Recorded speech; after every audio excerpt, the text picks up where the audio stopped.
आप सभी को नमस्कार। ताली बजाइए भाई। कल दिनांक 28 जनवरी 2023 को प्राथमिक विद्यालय पट्टिक धर्मदास क्षेत्रपाली गोरखपुर में संकुल शिक्षक संगोष्ठी का आयोजन किया गया, जिसमें आदरणीय श्री अश्विनी कुमार शुक्ल जी ने मां सरस्वती की प्रतिमा पर माल्यार्पण कर कार्यक्रम की शुरुआत की। ARP श्री मयंक मिश्र जी मुख्य अतिथि रहे और श्री इंद्र प्रकाश चौबे जी ने सरस्वती वंदना करा करके कार्यक्रम की शुरुआत किया। इसमें सर्वप्रथम मेरे द्वारा संदर्भ और विषय विस्तार किया गया। उसके बाद श्री अनिल विश्वकर्मा जी ने शिक्षण संदर्शिका को प्रभावी तरीके से कैसे प्रयोग में लाया जाए, उदाहरण सहित उस पर चर्चा किया, जो बहुत ही प्रभावपूर्ण रहा। आइए इसके कुछ अंश सुनते हैं। और जो है इस प्रगतिशाली समाज और विकसित समाज को आगे बढ़ाने के लिए ऐसे मजबूत नागरिकों की हमें आवश्यकता है।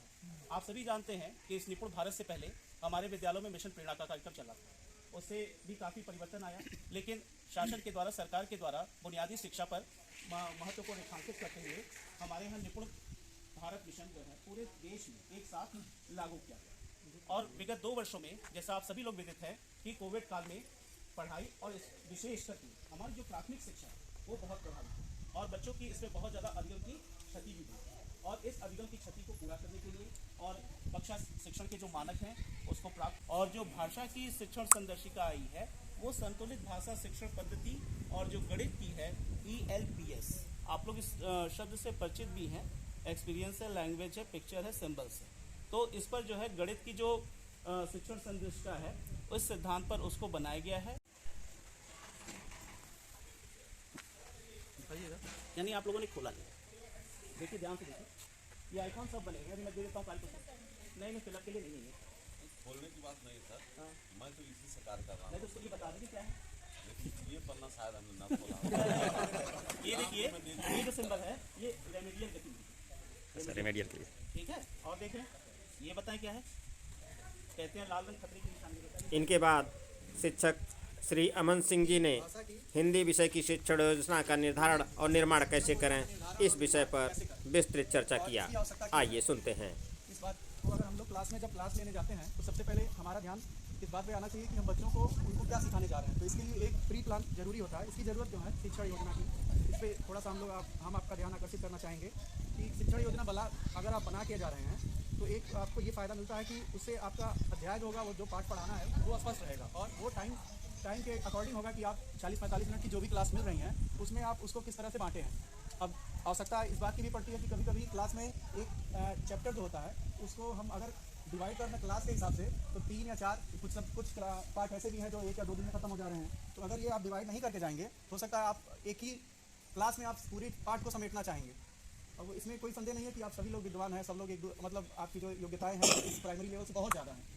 इनके बाद भाई श्री प्रवीण राज जी ने विज्ञान विषय की शिक्षण योजना का निर्धारण एवं निर्माण विषय पर विस्तार से चर्चा किया। आइए सुनते हैं। आप अपने क्लास से 15 मिनट पहले एक बार किताब को सरसरी निगाह से जरूर देखिएगा। उससे 2 चीज़ें होती हैं। हमारा ज्ञान तो काफ़ी उच्च स्तर का है, जो भी साइंस पढ़ाता है आज के समय में, पहले के कुछ शिक्षकों को। इनके बाद शिक्षक श्री प्रदीप यादव जी ने भाषा की शिक्षण योजना के क्रियान्वयन हेतु उपकरण का निर्माण कैसे करें और TLM के साथ इस विषय पर अपनी प्रस्तुति दी, जो काफ़ी सारगर्भिक रही और ज्ञानोत्पादक पाठ का नियोजन करना। आइए मैंने कि चैप्टर को हमें कैसे पढ़ाना है, जो 6-7 विषय को सुनते हैं। उसका पहले हम नियोजन कर लें। उसके बाद उपकरण की बात करते हैं कि हमें शिक्षण योजना निगरानी और प्रतिक्रिया देना।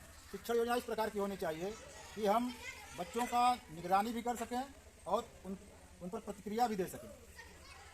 फिर क्या होना चाहिए, प्रगति और कार्य प्रदर्शन का आकलन करना।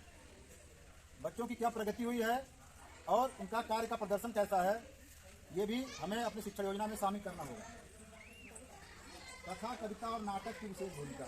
जैसे ही कहा गया कि भाषा शिक्षण में कथा और नाटक की विशेष भूमिका होती है। जब शिक्षा योजना का अपने शिक्षा योजना को बनाए और क्रियान्वित कराएं तो उसमें कथा जरूर होनी चाहिए।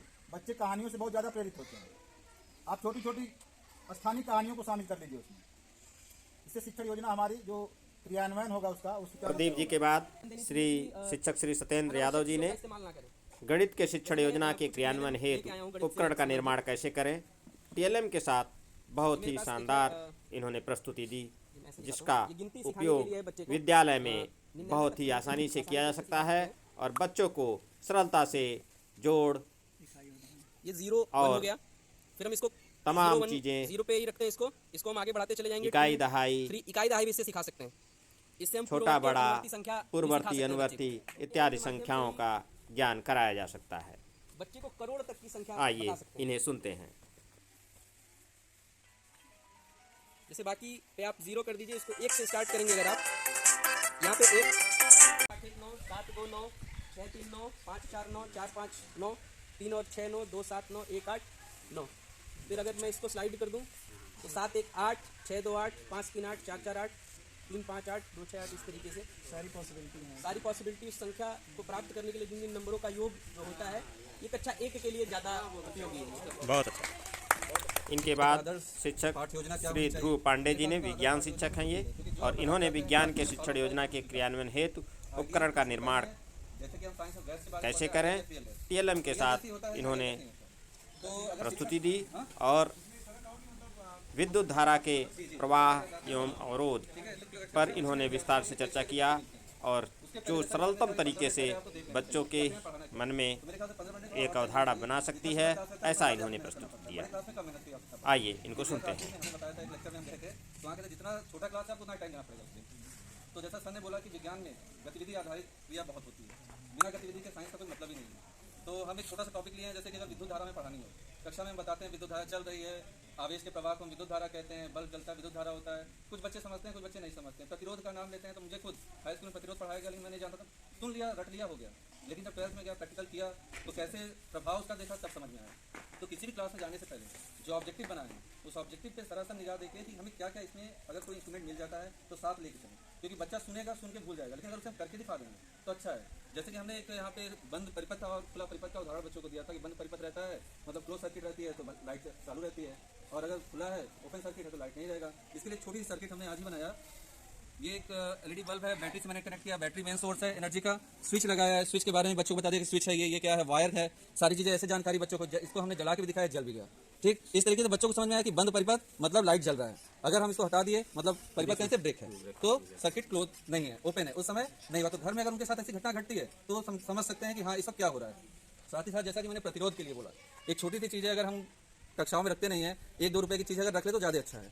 इसको हम दिखाएंगे, अगर उनको दिखाने समझ में आएगा, कहीं ऐसी चीज़ें देखेंगे तो समझ में आए। हम ये भी बता सकते हैं उनका कि इसका मान अलग अलग होता है। जैसे मैं उसका मात्रक तो बताऊंगा कि ओम में मेजर होता है, कितने ओम का होता है, तो वो ये समझ सकते हैं। लेकिन अगर इसको हम इसमें लगा के, जैसे ये तार है, हमने पहले जलाया और इसको लगाने के बाद अगर हम जलाएं तो इसका वोल्टेज काफ़ी कम, बहुत धीरे जलता है। यहाँ सबको दिखाई नहीं दे रहा, हम क्लासरूम के लिए सोचे थे, तो इससे हम उनको बता सकते हैं कि हाँ इसको लगाने से कैसा, और वो प्रैक्टिकल करके देख लेंगे तो उसको समझ भी जाएंगे। और किसी इंस्ट्रूमेंट में, क्योंकि घर पे भी बहुत सारा बिजली का छोटा छोटा काम रहता है, अगर ये बच्चे समझे रहेंगे, देखे रहेंगे तो अपने से कर सकते हैं। साथ ही साथ हमारे यहाँ बहुत सारे विज्ञान की प्रतियोगिताएं हो रही हैं, उनमें बच्चे बहुत सारे अच्छे अच्छे इंस्ट्रूमेंट बना रहे हैं। जैसा कि मैं गोरखपुर भी गया, बुद्धा में भी गया, हमारे यहाँ का बच्चा एक अच्छा किया, आप लोग सुने भी होंगे, हमने बस उसको जानकारी दी थी, बनाया वो बंदा अपने से पूरा था। तो क्लास में इस तरीके की एक्टिविटी हर इंस्ट्रूमेंट को दिखाइए, स्विच का कई रूप होता है उसको भी दिखा सकते हैं, ट्रांजिस्टर भी बच्चे छोटे लेवल पे नहीं जानेंगे, लेकिन अगर हम आज नाम ले लिए रहेंगे, जैसे क्लास 11th में जाएंगे, ट्रांजिस्टर पढ़ना है 12th में, वो समझ जाएंगे ट्रांजिस्टर क्या होता है, एमीटर क्या, रजिस्टर, 10 प्रकार के अगर उनको हम रजिस्टर दिखा देंगे, कलर के आधार पे हम बता देंगे, कलर के आधार पे आपको रजिस्टेंस कैलकुलेट करना होता है। तो ये सब बच्चों को ज़्यादा, क्योंकि आज के बच्चे ज़्यादा कैप्चर करते हैं, जैसे हम बड़ा होते हैं हमें समझने की क्षमता होती है, याद करने की क्षमता हमारी घटती जाती है, लेकिन आज के बच्चे समझे, याद भी कर लेते हैं और समझने में भी तेज हैं, इसमें कोई दो राय नहीं है। बस इतना ही। इनके बाद शिक्षक श्री गणेश कुमार जी ने कार्यपुस्तिका के प्रभावी प्रयोग कैसे करें उदाहरण सहित प्रस्तुति दी। आइए इन्हें भी सुनते हैं। या टेक्स्ट बुक नहीं मिलता है, वर्क बुक हमें मिल जाती है, तो हमें बहुत सारी समस्याएं होती हैं। इसमें 2 पॉइंट हमने नोट किया कि शिक्षक को क्या करना चाहिए और अभिभावक को क्या करना चाहिए। यदि शिक्षक और अभिभावक दोनों नहीं करेंगे तो कार्यपुस्तिका का प्रभावी उपयोग नहीं हो पाएगा। तो सबसे पहला पॉइंट है शिक्षक को क्या क्या करना चाहिए। पहला नंबर है कार्यपुस्तिका के बारे में बच्चों के माता पिता अभिभावकों को सूचित करें और उन्हें बताएं कि उनको बच्चों के द्वारा अभ्यास के दौरान उन्हें आने वाली समस्याओं को हल करने के लिए मदद करें। कार्य पुस्तिका तो हम करवा देते हैं, लेकिन अर्ली टू बेड एक लेसन है, अर्ली टू बेड। ये पोएम बच्चे को नहीं पढ़ाया। क्यों नहीं पढ़ाया? क्योंकि टेक्स्ट बुक नहीं था। अब हमने होमवर्क दे दिया, होमवर्क में दिया तो हम क्या भरवाएं इसमें? ये समस्याएं हैं हमारे पास, क्योंकि टेक्स्ट बुक नहीं है। लेसन 1 है अर्ली टू बेड, ये हमें भरवाना है। हमें तो याद है, मान लीजिए सबको नहीं याद रहेगा। जैसे early to rise and early to bed, a man healthy wealthy and wise. तो इसमें कुछ गैपिंग दिया है, ये छोड़े हुए जगह, इस कविता को पूरा करना है। तो ये होमवर्क है हमारा, वर्कबुक है। तो वर्कबुक में कैसे बच्चा भरेगा? समस्याएं हमारी हो जाती है। और एक लेसन और है, लेसन 6 है माई बैंड। शिक्षिका कुमारी अंशुरिता जायसवाल जी ने कहानी पर चर्चा टीएलएम के साथ की और लोगों का ध्यान आकर्षित किया।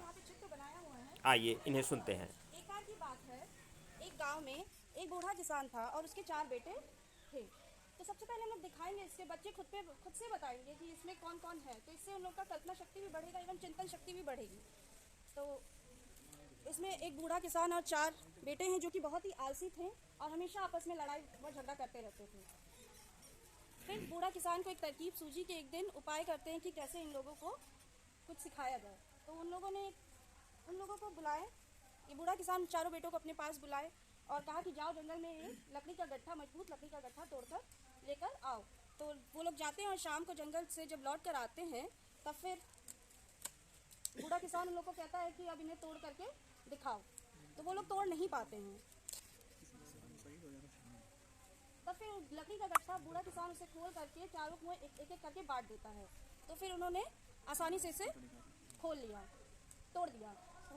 तो फिर उसके बाद से तब बूढ़ा किसान उन्हें समझाता है कि हमेशा हम सबको मिलजुल कर रहना चाहिए और एकता की भावना हमेशा बनी रहनी चाहिए, जिससे कि हम सब में एकजुटता रहे। तो इस कहानी से हमें यह सीख मिलती है कि आपस में हमें मिलजुल कर रहना चाहिए और एकजुटता की भावना रखनी चाहिए। उसके बाद जब कहानी हम लोग सुना देंगे तो उसके बाद बच्चों से पूछेंगे कि अब इस कहानी का शीर्षक क्या है। तो बच्चे खुद से बताएंगे कि यह कहानी का शीर्षक एकता में बल होना चाहिए। और कुछ बच्चे नहीं भी बता पाएंगे तो उन लोगों में कल्पना शक्ति बढ़ेगा या चिंतन शक्ति बढ़ेगी। फिर उसके बाद से हम लोग प्रश्न पूछेंगे, जैसे कि इस कहानी में कितने पात्र थे। वो लोग बताएंगे कि इसमें किसान और 4 बेटे थे। फिर ये भी पूछ सकते हैं कि उस किसान, मतलब वो जो किसान था वो कैसा था। तो बच्चे बताएंगे कि बूढ़ा था। तो इस प्रश्न के माध्यम से हम लोग पुनरावृत्ति कर सकते हैं, रिविजन हो जाएगा उन सभी का। थैंक यू, बहुत। इसके बाद शिक्षक श्री प्रशांत चौरसिया जी ने बिग बुक का प्रयोग कैसे करें इस विषय पर चर्चा किया। साथ ही उन्होंने टीएलएम के माध्यम से बच्चों का शब्दकोश कैसे विकसित करें इस पर भी चर्चा किया। आइए इन्हें सुनते हैं। ये दिखाने के बाद उनको पूरी कहानी हम अब इसका प्रयोग हम कैसे करेंगे, तो सबसे पहले हम इसको खोल के दिखाएंगे। इस तरीके से खोलने के बाद सबसे पहले हम चीज़ों पे जोर देंगे। उनको समझाने से पहले उसको खूब, मतलब स्वर इतना ऊंचा हो कि लास्ट में बैठा बच्चा भी कायदे से सुन सके। पूरी कहानी समझाने के बाद, उनको दिखाने के बाद इसमें कुछ ऐसे शब्द आएंगे जो उनके लिए नए होंगे। जैसे नए तो उसमें कुछ शब्द ऐसे हैं जो हम लोगों के लिए भी किसी पाठ में ऐसे शब्द आते हैं जो हम नहीं जानते, हम भी समझेंगे। उसके बारे में अगर हम उनको अच्छे से बताएंगे तो उनके शब्दकोश में कुछ ऐसे शब्द जुड़ेंगे जो उनके लिए काफ़ी नए होते हैं। पूरी चीज़ें हो जाने के बाद अगर उनसे बाद में हम पूछेंगे कि इस कहानी में क्या था, बच्चे अगर ध्यान से सुनते हैं तो उसके ऊपर वो पूरा दिमाग लगाते हैं कि इसमें क्या था, कैसे था। सारी कहानी वो आपको फिर से सुनाएंगे। और कुछ बच्चे उसी में कुछ अपनी तरफ से कुछ नई चीज़ें जो होती हैं वो जोड़ देते हैं। तो इससे होता है कि जो उनकी चिंतन शक्ति होती है या इसमें उनकी स्मृति होती है, उसके भी हम देख लेते हैं कि बच्चे कितना ध्यान से चीज़ों को समझते हैं, क्या करते हैं, किस हिसाब से करते हैं। और जैसे कुछ चीज़ें होती हैं कि उनको नहीं समझ में आता तो बाद में आपसे या तो वहीं पर प्रश्न पूछते हैं या बाद में आपसे प्रश्न पूछते हैं। आप उनको उनके प्रश्नों से उत्तर देकर समाधान करेंगे तो उनके बाद में, जैसे कुछ बच्चे क्लास में ऐसे होते हैं जो बोलते ही नहीं है। अगला बच्चा अगर पूछ रहा है तो उसको लगेगा कि यार हमको तो बड़ी दिक्कत हो रही है। वो आपसे उस समय तो नहीं पूछेगा मगर बाद में पूछेगा, सर जी हाँ पूछना हमें नहीं बताऊला। इस तरीके से भी कुछ आते हैं क्लास में। तो जो वो बच्चे होते हैं जो बाद में पूछते हैं, हमें जो क्लास में पूछते हैं उनसे ज़्यादा जो बाद में हमसे मिलते हैं उन पर ज़्यादा फोकस करना चाहिए। और बिग बुक में ऐसी कुछ चीज़ें हैं जो बच्चे उत्सुक होकर इसको ध्यान से, जैसे इसका प्रिंटिंग डायग्राम जो है इतना खूबसूरत है कि इस पर बच्चे विशेष करके इसको लेकर भागने की कोशिश करते हैं। सर ही हमको दे दीजिए, सर ही हमको दे दीजिए, इसके लिए लड़ाई हो जाती है। तो ये सारी चीज़ें हमको जो बेसिक डिपार्टमेंट से मिलती हैं बहुत अच्छी चीज़ें हैं। तो कुछ जैसे जरूर शब्दकोश की बात की तो शब्दकोश में ये हमारे एक है वर्ड फॉर्मेशन, इंग्लिश का टीएलएम है थोड़ा सा। तो इसमें हम क्या करेंगे, जैसे बच्चों को दिखाएंगे तो हमारा नहीं किसी और का। तो जैसे बच्चों को हम दिखाएंगे, ये है चेयर, ये हो गया चेयर। अब चेयर से चेयर एक शब्द हो गया उनके लिए चेयर। अब इस पेज को हम उठा देंगे तो ये हो गया हेयर। अब हेयर से फिर एक एच उठाएंगे तो ये बन गया एयर। उनके लिए 3 शब्द मिल गए एक पेज पे। मुझे चेयर का मीनिंग बताएंगे, स्पेलिंग सहित उनके लिए हो जाएगा, फिर हेयर का हो जाएगा, एयर का हो जाएगा। तो यही शब्दकोश की है। फिर उसके बाद उनको हम एक नया चीज़ दिखाएंगे। इस तरीके से करते जाएंगे। जब हमने पहली बार इसको क्लास में दिखाया तो बच्चे कह रहे हैं सर जी जादू दिखा रहे हैं। तब जादू उनके लिए हम लोग जब मैंने भी देखा तो एक कानपुर की मैम है सिप्रा सिंह, उन्होंने इस कलम का प्रयोग किया था, उनसे हमने सीखा था, इस चीज़ को दिखाया था उन्होंने। फिर स्मॉल, फिर स्मॉल से ये जाएगा मॉल, मॉल से फिर ऑल होगा। वाह। 3 शब्द हमको यहाँ 3 शब्द मिले। कुछ बच्चे ऐसे होंगे जिसका स्पेलिंग याद होगा उनको, कुछ ऐसे होंगे जिसका नहीं आता होगा। जो याद होगा तो ठीक है, नहीं याद होगा तो फिर सीखेंगे। अब ये इसके बाद समीक्षा एक एक करके बताइए तो मैं मंडलीय मेंटर श्री कृष्णानंद राय जी ने मैम सर के उससे बेसिक शिक्षा में सजेस्ट कर देता हूँ। प्रयोग की जाने वाले नई टर्मिनोलॉजियों पर चर्चा की। इन्होंने learning outcome based out of best पे चर्चा किया। इन्होंने best out of best, best कबाड़ से जुगाड़ पे चर्चा किया। इस तरह से इन्होंने शिक्षकों के बीच आसपास जिसको हम जुगाड़ कई ऐसे विषयों पर चर्चा किया जो वर्तमान शिक्षण पद्धतियों में उपयोग की जाती हैं। इस पे चर्चा और परिचर्चा काफ़ी गर्मजोशी भरी रही। लोगों ने इसमें बढ़ चढ़ के हिस्सा लिया। अगर नहीं रही तो उस पर फिर हमें काम करना है।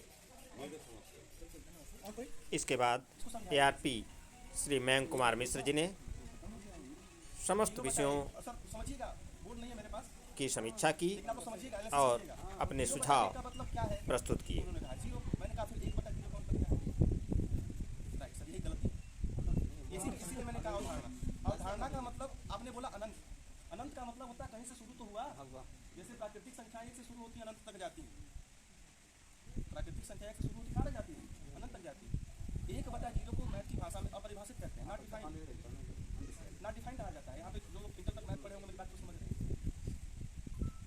मैंने कहा देखिए छोटा सा कॉन्सेप्ट है, वहाँ तक जाइए। इनकी समीक्षा बैठक के बाद जीरो का मतलब एक ही है। मैंने कहा बच्चे को समझाना, जीरो अंत में अल्पाहार प्रस्तुत किया गया और उसके बाद राष्ट्रगान के साथ बैठक की समाप्ति हुई। धन्यवाद।